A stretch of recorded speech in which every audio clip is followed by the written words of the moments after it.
하나님 말씀 열왕기하 2장 6절로 11절 교독하시겠습니다. 엘리야가 또 엘리사에게 이르되 청하건대 너는 여기 머물라 여호와께서 나를 요단으로 보내시느니라 하니 그가 이르되 여호와께서 살아계심과 당신의 영혼이 살아있음을 두고 맹세하노니 내가 당신을 떠나지 아니하겠나이다 하는지라. 이에 두 사람이 가니라. 선지자의 제자 50명이 가서 멀리 서서 바라보매 그 두 사람이 요단가에 서 있더니 엘리야가 겉옷을 가지고 말아 물을 치매 물이 이리저리 갈라지고 두 사람이 마른 땅 위로 건너더라. 건너매 엘리야가 엘리사에게 이르되 나를 네게서 데려감을 당하기 전에 내가 네게 어떻게 할지를 구하라. 엘리사가 이르되 당신의 성령이 하시는 그 역사가 갑절이나 내게 있게 하소서 하는지라. 이르되 네가 어려운 일을 구하는도다.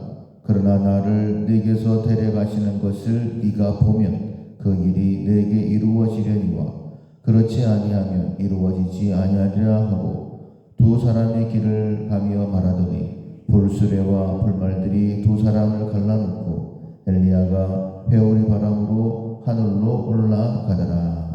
아멘. 목표에 집중한다라는 제목으로 두 번째 말씀 듣도록 하겠습니다. 의지력 품성 훈련을 하고 있습니다. 의지력은 하나님의 때에 하나님의 뜻을 이루어드리는 노력입니다. 조금 더 구체적으로 말씀을 드리면 어떤 어려움이 있더라도 그러니까 뭔가 좋은 것을 이루어내려고 하면 힘든 일도 방해도 있게 되어지죠. 그러니까 하나님의 뜻을 이루어 드리려고 하면 분명히 사단이 방해를 하게 될 거고 하나님의 일이기 때문에 내 능력 이상의 일일 때가 많이 있을 것입니다. 그런데 그 어떤 어려움, 그 어떤 방해에도 불구하고 하나님의 뜻을 하나님의 때에 이루어 드리겠다라는 그 마음을 가지고 노력하는 것, 그것이 의지력입니다. 하나님의 뜻을 이루어 드리려고 하면 하나님께서 나를 통해 하나님의 뜻을 이루기를 원하신다. 나는 연약하지만은 부족하지만 하나님께서 나를 통해 일하신다. 라는 그 믿음이 먼저 우리에게 있어야 됩니다. 이 의지력을 위해서 첫 번째 실천사항은 내 삶의 목표를 아는 것이었습니다. 하나님께서 나를 통해 무엇을 이루려고 하시는가? 하나님의 가장 큰 뜻은 복음을 전하는 것이죠. 한 영혼을 주님께로 인도하는 것입니다. 특별히 내 가족들, 내 주변의 사람들, 나를 통해서 하나님 알기를 원하시는데 내 삶의 목표가 뭔가? 내가 오늘 살아있는 이유가 뭐지? 단순히 먹을 것, 마실 것, 입을 것 아무 생각 없이 살아가게 된다면 거기에 붙들리고 맙니다. 그래서 먼저는 하나님께서 오늘 왜 내게 생명을 주셨을까 한 번 더 생각해 보는 것이고 내 삶의 목표를 알았다라고 한다면 두 번째 실천사항은 그 목표에 집중하는 것입니다. 오늘 새벽에 다시 한 번 더 묵상하면서 오늘 내가 이 일을 해야 되겠구나 라고 하나님께서 깨달음을 주셨다라고 한다면 오늘 하루를 사는 동안에 그 목표를 잊어버리지 않도록, 왜냐하면 너무 분주히 살다 보면 아니면 또 아무 생각 없이 살다 보면 그 목표를 잊어버리기 때문이죠. 그래서 목표에 집중하는 것, 그것이 두 번째 실천사항 훈련입니다. 베드로가 예수님께서 물 위를 걸어오셨을 때에 예수님께 요구하죠. 예수님이시면 나를 명하여서 물 위로 걸어오라고 해주십시오.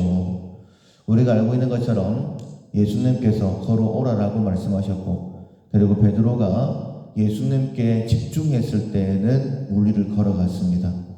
그런데 바람이 있는 것을 보고 파도가 치는 것을 보고 예수님을 바라보는 시선을 놓쳤을 때에 다시 물속으로 빨려 들어가게 되는 당연하죠. 사람이 어떻게 물 위를 걸을 수 있겠습니까?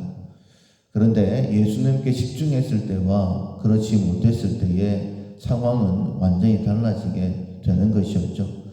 오늘 본문에도 보면 엘리사가 엘리야에게 집중하는 그런 모습을 보게 됩니다.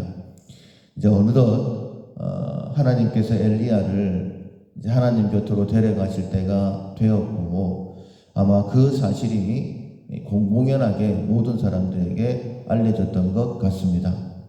엘리사에게 걱정이 있었어요. 엘리야 선생님이 하나님께로 부름받고 난 다음에 이제 그 다음 나라를 위한 바통이 자기에게 넘겨져 올 텐데, 자기가 그 일을 해야 되는데 자기에게는 너무나 힘이 없는 것입니다. 능력이 없는 거예요. 그래서 엘리야를 끝까지 붙들고 다닙니다. 가사에서부터 시작해서 요단강 이편에서 계속해서 요단, 베델 이렇게 계속 지나다니는 동안에 엘리야가 이제 하나님께서 자기를 데리러 가신다라는 것을 알았기 때문에 나 혼자 조금 떨어져 있겠다라고 그렇게 이야기를 하죠. 그런데 엘리사가 결코 당신을 놓치지 않겠다 이렇게 얘기하면서 달라붙습니다. 분명히 엘리야가 느꼈어요. 엘리사가 나에게 요구하는 것이 있구나. 그래서 엘리사에게 하나님께서 나를 데려가시기 전에 요구하는 것이 무엇이냐라고 물었을 때에 엘리야의 성령의 능력의 갑절을 요구하게 되어지죠. 엘리야가 줄 수 있는 것도 아닙니다. 그래서 엘리야가 너가 참 어려운 것을 구한다. 그런데 만약 하나님께서 나를 데려가시는 것, 그것을 네가 본다면, 이것은 이제 하나님께서 보여주신다면, 즉 하나님의 뜻이라면 이런 의미이죠. 본다면 네가 그 능력을 받게 될 것이다 라고 이야기를 합니다. 그리고 함께 길을 가는 동안에 하나님께서 호련히 엘리야를 데려가시고 엘리사가 그 모습을 보게 되는 것이죠. 그 결과 엘리사는 갑절의 영감으로 주신 사명을 감당했던 것을 뒤에 보게 됩니다. 엘리사에게는 굉장히 간절했어요. 엘리야가 떠나고 난 다음에 이 나라 어떻게 섬길 것인가? 나는 아무런 능력이 없고 하나님께서 내게 갑절의 영감을 주셔야 되겠는데, 이 마음이 있다 보니까는 끝까지 엘리야를 쫓고 엘리야를 쫓아다니다 보니까는 하나님께서 그에게 갑절의 영감을 주신 것이죠. 이처럼 목표가 분명하면, 뚜렷하면 그 목표를 잊어버리지 않으면 하나님께서 그 은혜를 베풀어 주신다는 거예요. 내가 오늘 뭘 해야 되지? 분명히 알아야 됩니다. 월요일, 화요일 1박 2일 동안 이제 부교육자 세미나가 있었어요. 제가 노회 임원이고 그래서 섬기기 위해서 갔다 왔는데, 부교육자 세미나도 중요하지만은 저에게 더 중요한 것은 이제 금요일부터 있을 부흥회이지 않습니까? 부흥회 인도는 제가 해야 되지만 다른 사람은 해줄 수가 없지만은 부교육자 세미나를 섬기는 임원들은 9명이었습니다. 그래서 제가 미리 준비해야 될 것들은 이제 부서기로서 다 준비를 해놓고, 그리고 같이 참석을 해서 시작은 같이 했지만은 제가 양해를 구했어요. 이번 주 금요일부터 부흥회이기 때문에 나는 비록 여기 와 있지만은 부흥회 준비에 좀 집중을 했으면 좋겠다 이렇게 양해를 구했더니 다 그렇게 해라고 하는 거예요. 그래서 공기 좋은 데서 말씀을 잘 준비하고 그렇게 돌아왔습니다.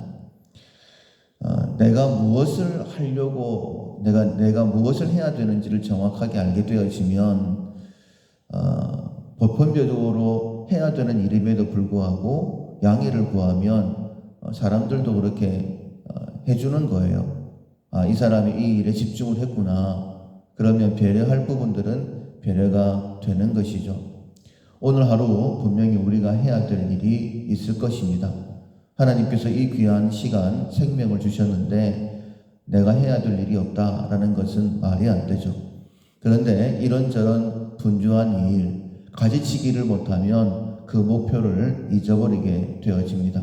그러면 오늘 하루가 허비되게 되는 거예요. 내 삶의 목표를 분명히 알아야 되죠. 그리고 그 목표에 집중해야지만이 하나님의 뜻을 이루어 드릴 수 있습니다. 이런 결단이 우리 가운데 오늘 한번 다시 있기를 주님의 이름으로 축원합니다. 아멘. 찬송가 340장 어지러운 세상 중에, 찬송가 340장입니다. 어지러운 세상 중에 기쁜 소리 들리네. 주 말씀하시기를 믿는 자르라. 세상 헛된 신과 영화 모두 내어버렸네. 예수 친히 하신 말씀 날 더 귀히 여겨라. 기쁜 때나 슬픈 때나 바쁜 때나 틈날 때 예수 친히 하신 말씀 날 더 귀히 여겨라. 주님 크신 음해로서 부름 듣게 하시고 복 좀